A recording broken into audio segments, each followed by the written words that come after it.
ఛత్తీస్గఢ్లో 2025 జనవరి 1 నుంచి ఈరోజు వరకు 161 మంది మావోయిస్టులను కాల్చి చంపిన భద్రతా దళాలు మనవే. అంటే నిజంగా ప్రాణాలకు సంబంధించినటువంటి అంశం ఎవరిదైనా ప్రాణమే అనుకున్నప్పుడు ఆ 28 మందే కాదు, నాగాలాండ్లో మణిపూర్లో చనిపోయినటువంటి కుకీలు కానీ, ఇటు శాంతి చర్చలకు మేము రెడీగా ఉన్నామని చెప్పిన తర్వాత కూడా వాళ్ళని ఏరిపారేస్తున్నటువంటి మావోయిస్టుల విషయం కానీ ఇదంతా చర్చించుకోవాల్సినటువంటి అంశం. ఇక్కడ 161 మంది ప్రాణాలు మావోయిస్టులే జస్ట్ 4 months గ్యాప్లో. అక్కడ అనేక మంది కుకీలు చనిపోయినారు. మణిపూర్లో ప్రాణాలకు విలువనే అనేటువంటి ప్రాతిపదిక మీద చర్చ జరిగినప్పుడు ఈ రెండు కూడా చర్చ మీదకి వస్తాయి.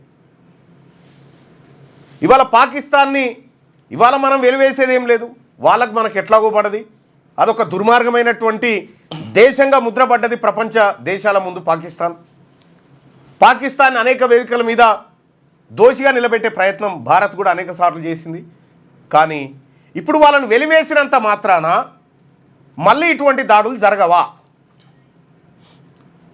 మళ్ళీ ఇటువంటి దాడులు జరిగినప్పుడు పుల్వామా అటాక్ తర్వాత ఈ అటాక్ అతిపెద్ద అటాక్. మరి పుల్వామా అటాక్ మీద గతంలో జమ్మూ కాశ్మీర్ గవర్నర్గా పనిచేసినటువంటి వ్యక్తి కేంద్ర ప్రభుత్వం పైన ఆరోపణలు చేసిండు.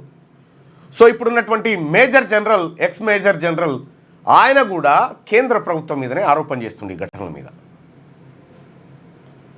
సో మరి ఇందులో వాస్తవం ఎంత? ఎందుకు దేశ భద్రతను గాలికి వదిలేసిరు, రిక్రూట్మెంట్ లేకుండా అనేటి అంశాలు కూడా సోషల్ మీడియాలో విస్తృతంగా చర్చ జరుగుతూ ఉంది. అక్కడ ఉగ్రదాడిలో 28 మంది చనిపోవడం అత్యంత బాధాకరం, అలా జరగకూడదు.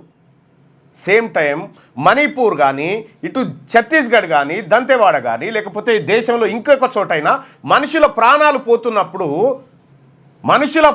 పోతున్నప్పుడు ఖచ్చితంగా అది చర్చనీయాంశం అవుతుంది.